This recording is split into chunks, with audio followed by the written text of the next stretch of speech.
Welcome back, everybody, to our third installment of our Weber IDF style carburetor videos here at Outback Motorsports. So today we're going to talk about some troubleshooting, some issues that we've seen in the shop that we've run into with carburetor setup, customers' vehicles, those kind of things, and kind of discuss it. And today I've got Will Jones with me, and we're going to talk about some of those things we've come across. In the shop, we see this stuff all the time. We work on them all the time, and so we're just going to discuss the most common things that we come across. So Will, if I was to ask you, Weber IDF carburetor concern issue that you've seen come in, what's the first thing that comes to mind? Dead spot. Dead spots for sure. For sure. Yeah. Mostly with the singles. The duals, they dump enough fuel that they kind of overcome that a lot of times. But you got a single IDF, you're going to get a complaint of a dead spot a lot of times. Yeah. Dead spot, typically that off idle tip in the throttle and it kind of falls on its face before it comes back on.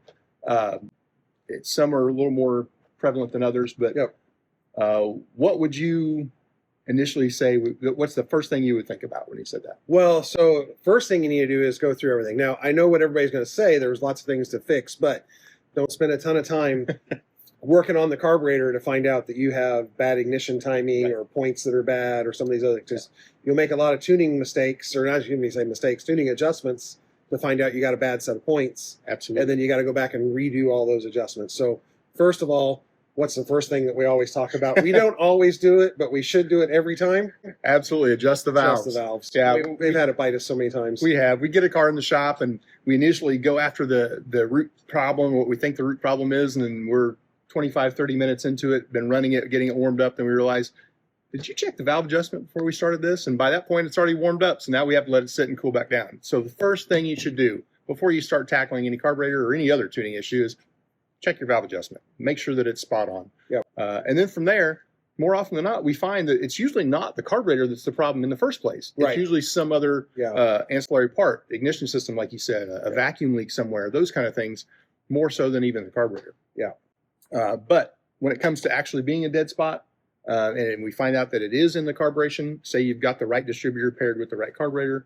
what are some things you look for in a dead spot? So then I'd probably say you're probably running a little bit lean on idle circuit, because especially with the center mount singles, you need to be a little bit fat to kind of overcome some of that, and then you're going to need a good pump shot. So you're going to want to double check your accelerator pump's working, you're getting a good squirt out of it. And then kind of probably bringing up the idle jets. A lot of times people have replaced main jets, but they haven't swapped out the idle jets to get the right ones in there. So that's kind of where I would go. Absolutely. I would too. I would say with the ignition, with the car shut off, engine off, check that pump shot, looking down the throats of the carburetor to make sure it's a good steady stream whenever you hit the throttle immediately. It should be shooting fuel in there, not just dribbling out. The other thing I would say would be, we were talking a little bit about it, was initial ignition timing. It's really important that we have the ignition timing correct, and so often we think about total timing, and total timing is obviously extremely important, but initial timing is as well. And depending on the distributor you're running, some of them have a really wide advance curve, and so we end up with, when we focus on just the total timing, we set it at say 28 or 30 degrees. Well, it's got such a wide advance curve that our initial timing is really, really low. Right. And with that low initial timing with a long travel, especially on a center mount carburetor, that initial timing is not enough. It needs more initial to get the burn started, and that'll cause a dead spot as well. So what do you run for kind of your base timing? Where do you think you should start out at? Well, it's really cam dependent. It's very engine dependent. So, I mean, obviously on a stock 1600, if the motor is completely stock, then you're probably going to be running that 7.5 to 10 degrees, somewhere in that ballpark. And the engine's going to kind of tell you what it wants right there. But a lot of times when I've got a performance camshaft, I've got some compression, I've got some larger CCs, I'm probably going to be more in that 12 to 15 degrees of initial. And so then we need to start talking about, like we did in our video on ignition systems, about adjusting that total advance curve. But yeah, oftentimes at 10 degrees is usually a pretty happy spot. Yeah. VWs like timing. Yep. We'll put it that way. So one that comes to mind for another troubleshooting issue for me is lean backfire. And we know it's a lean backfire whenever... That's a really bad dead spot. That's a really bad dead spot. That's exactly what it is, actually. When you've got a dead spot that's so bad, it's so dead that it actually spits back, and most often through the carburetor or carburetors. What are some things you've come across that cause lean backfires? Oh, that's usually like really lean. Like for some reason you've got an idle jet that's completely plugged up or something like that. It goes so lean that it backfires back up through the carburetors. Yeah. Yeah, our idle jets are typically the our go-to a lot of times whenever it comes to a popping miss or what have you, because they are so tiny. I mentioned in the first video of this series that the idle jet is so small, it doesn't take a lot for it to get plugged up. And I know you guys have been out on the trails with them. Yeah, they get plugged up all the time. All the time. It becomes pretty common nature to, hey, you have to pull over, figure out which cylinder it is, pull that idle jet out, blow it out, look through it, make sure you can see Shoot clearly some brake clean through it. Right. Yeah. And stick it back in, and all of a sudden that one's right back up and running. Yeah. Again. Other things like an intake leak can Yes. cause it because it's not drawing enough fuel through. It's just pulling in fresh air. Valve adjustment, go back to like those valves have started to seat in a little bit, and that valve's a little bit tight, so that it's not seating really well. That explosion is going to back up in through there, things like that. So, yeah, definitely things to look for there. We were talking about the idle jet and idle circuit. We have two main circuits in these carburetors, which you've mentioned before, which is the idle circuit and then the main circuit. And a lot of times we get vehicles in the shop that somebody's worked on, or a guy's really been trying to correct a problem that he's got, and he's kind of focused on the wrong section, wrong area of the carburetor. Whether it be because something he's seen online or whatever, something he's read. What have we found in doing that? So a big thing that I run into is a lot of people change the main jets, but they kind of ignore that idle jet. And idle jet does a lot more than you think that it does. Right. It's has probably a pretty poor name because it does control a lot more than just idle. Yeah. It's idle in the first 5 to 7% of the throttle pedal. So light cruise, you're running along, say 30, 40 miles an hour, and you're just trying to maintain that speed on level ground, you're most likely still in the idle circuit. And if you're running too lean there or, way too rich, that's a problem. So using that adjustment screw, using your mixture screws is a good way to kind of tell what's going on. If you've got that mixture screw out, 3 turns, 4 turns, it stopped making a difference. A lot of times you're too small of a jet. You need to kind of step up. If you're only open, say a half or a quarter, 3/4, a lot of times that may be too big of an idle jet. Not for sure. Like you got to drive it and see, but they're kind of a quick way to tell. Absolutely.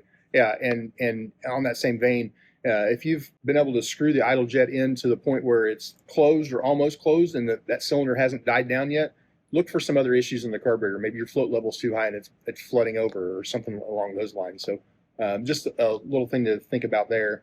And when we talk about that idle circuit versus main circuit, like Will said, when the throttle is just barely open, and that's a very light throttle feed, you're still in the idle circuit. So cruising down the highway, if you're really needing to accelerate, then you're going to get into the main circuit when you start opening the throttle up more. But for a while there, you're in the idle circuit. And so know that is really playing a big part in the running of the engine at that point. Something else we run into occasionally is popping through the exhaust system. Yep. Popping through the exhaust can be a lot of different things. When we go back to base engine issues, look for a gasket leak. And we're talking about exhaust gaskets at this point. Sucking in air, pulling in air around an exhaust gasket is very common, and it induces air. Also running too rich. If the carburetor is set up where it's really just dumping fuel and loading the exhaust up with fuel, once that exhaust gets hot and you have an exhaust leak, now you've induced air into a hot, and now you've got all the thing necessary to light off. You'll get that a lot of times on a decel, like you're getting off the highway and kind of slowing down, you get that big backfire out the exhaust. A lot of times that's pretty rich and exhaust gasket's leaking. Absolutely. We see this a lot of times on carburetors with dual exhaust, dune buggies, things like that, with one side being hotter than the other. Right. And it can be with center mount or dual carburetors, but what are some of the things you look for if you got one side the exhaust is hotter than the other side? Oh, so things that you kind of jump to automatically is a possibly ignition problem. Like you might have a fouled plug in a cylinder or something like that. Maybe an intake leak, a vacuum leak. So if it's pulling fresh air at, say, the base gaskets or something like that, it's not drawing enough fuel in to run on that cylinder. Right. Some things like that. What else you got? What comes to mind for me is, one, understanding what hotter than one side the other means. You can have a discrepancy of 50 degrees or what have you. That's not necessarily anything to be concerned about. It's when it's hundreds of degrees difference. One side's running 100 degrees and the other side's running 350 degrees. That's telling you that one side is doing more work than the other. And I see it a lot on dual carburetor setups where the linkage itself is not set up properly. So when the linkage isn't set up properly at idle, one side is pulling the other side open. And so therefore one side of the engine is doing all the work. So that's usually an issue of what we would call a syncing problem, where it's not, the linkage isn't synced properly. Yeah. And we tend to find that a little bit more on the single duals. So like a single 40 dual setup, you'll see a lot more variation from side to side, even when they're running normally. Yeah, dual 34 carburetors, those kind of things as well. We'll see that a lot of times. What about, and this is what I've seen a lot, especially, and this is a dual carburetor issue, is stuttering on acceleration. And the difference between what I talk about stuttering as opposed to a dead spot is you almost feel like a hard miss when you just tip in the throttle, taking off from a stop, not romping on it, just taking off normally, and you just feel a little bit of a shake in it. You feel a little stutter, and you could drive through it. You could absolutely, hammer the throttle down and it goes away. But normal driving, you feel it there. And that, again, I've found more often than not, almost always, is a sync problem, especially if I can drive through it. If I can pedal through it to where I've made both throttle blades or both sides completely open or very close to being open, well, then but it's there when they're closed, then that tells me I've got a sync problem, which goes back to the linkage out of sync. Or maybe you didn't even use the sync tool whenever they were set up in the first place. Yeah, and it is kind of that same thing. It's a miss, right? Yeah, because now you're trying to run the engine with one side. Right. That linkage is slightly off and it's open in one side before the other side. That is trying to now take off with more of two cylinders instead of all four. Absolutely. So having it synced is ideal. And not just the sync at the idle, but making sure that linkage is moving both sides. You'll run into Heim joints and stuff that start to get a little bit of play, and you'll notice when you start to move that, you can see one side move before the other. Yeah. That can be a real problem. Now, we see that a lot whenever, especially when someone's set up a new dual carburetor setup and they just can't seem to get it quite tuned in properly. And we'll look at initially, without touching anything else, just opening the throttle, do they both move at the exact same time? Right. Oftentimes, one of the adjuster rods will be a little bit tighter than the other side. One side will have a little slop to it. The other side's got no slop. It's a lot of tension. Well, as soon as you touch that throttle, the one that's tight is going to automatically start opening, whereas the other side's got some movement before it does.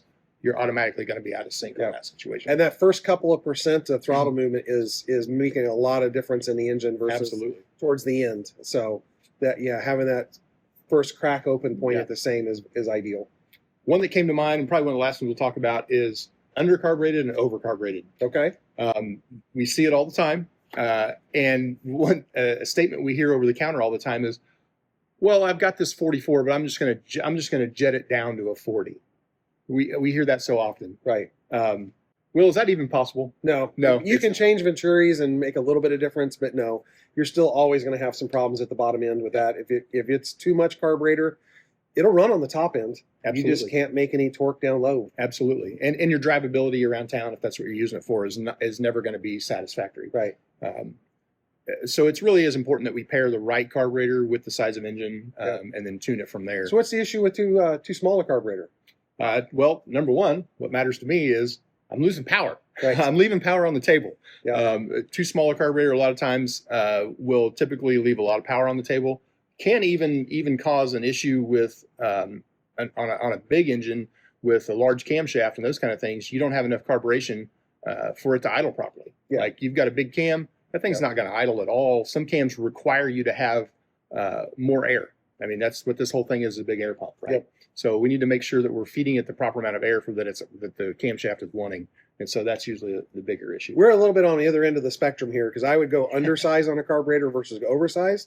I feel like drivability is more important than all-out power. Yeah, absolutely. He's going to feel like all-out power is more important than drivability. He'll pedal it a little bit to get started, and he likes that. So it all depends on what you want to do. You're going to get a lot of different opinions out there. It doesn't mean they're wrong. Absolutely. It's all about what you like and how you like to drive. So, Will, I appreciate you helping me do this video today, and hopefully we answered a lot of questions for a lot of people out there. But if we didn't answer your question, or if you're still struggling with it, don't hesitate to give us a call. We got guys here at the counter. We're at the counter. We'd be more than happy to answer as best we can over the phone. Not everything can be answered over the phone, but we'll definitely do our best. And if for some reason we can't, feel free to ask us about setting up an appointment to bring the car in and see if we can get it lined out for you. If you have any other suggestions for videos, any information you'd like to see, let us know. Yep, we appreciate it. Thanks, guys. Have a good one. See you next time.